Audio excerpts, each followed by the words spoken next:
Dinamika Global oleh dosen Bapak SHK Pratala. Latar belakang. Tantangan nasionalisme dalam era globalisasi adalah hambatan yang dapat menghalangi bangsa untuk sejahtera dan selaras. Dan itu tidak mudah, tentu ada banyak hal yang dilakukan ataupun diupayakan. Nasionalisme adalah sebuah ide gerakan atau ideologi politik yang menyatakan atau menegaskan bahwa sebuah bangsa atau nation harus sejalan dengan tujuan, cita-cita, dan kepentingan sebuah negara. Dalam implementasinya mewujudkan tujuan atau impian nasionalisme, yaitu mempromosikan sebuah bangsa agar kongruen.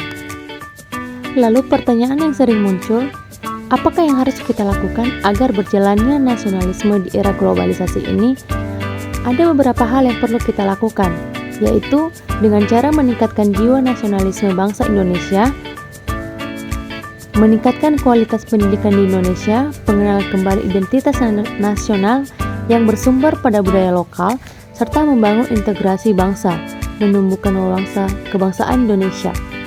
Sikap nasionalisme meliputi harus mematuhi aturan yang berlaku, mematuhi hukum negara, dan melestarikan budaya Indonesia. Selain itu juga menciptakan dan mencintai produk dalam negeri. Dan ada beberapa tantangan nasionalisme dalam dinamika global, yaitu globalisasi yang menyebabkan hilangnya identitas nasional, adanya nominasi budaya barat yang dapat menggerus nilai-nilai nasional, serta munculnya isu-isu global seperti perubahan iklim dan terorisme yang memerlukan kerjasama internasional, dan adanya konflik nasionalisme di berbagai negara yang dapat mengganggu stabilitas global. Sejumlah faktor yang menjadi tantangan dalam nasionalisme di era globalisasi yaitu 1. Hedonisme, kedua memudarnya sikap gotong royong, ketiga memudarnya rasa nasionalisme, keempat memudarnya sikap sopan santun, 5. Hambatan kompetensi, 6. Hambatan sarana dan prasarana, dan yang terakhir adalah hambatan lingkungan. Seperti yang kita ketahui, ada beberapa langkah-langkah yang dapat kita lakukan untuk mengantisipasi dampak negatif globalisasi terhadap nilai-nilai nasionalisme, antara lain yaitu 1. Menumbuhkan semangat nasionalisme yang tangguh, misalnya semangat mencintai produk dalam negeri. Dan yang kedua, menanamkan serta mengamalkan nilai-nilai Pancasila dengan sebaik-baiknya. Pendapat saya mengenai wujud nasionalisme di masa yang akan datang adalah 1. Pendidikan menanamkan nilai-nilai nasionalisme sejak dini.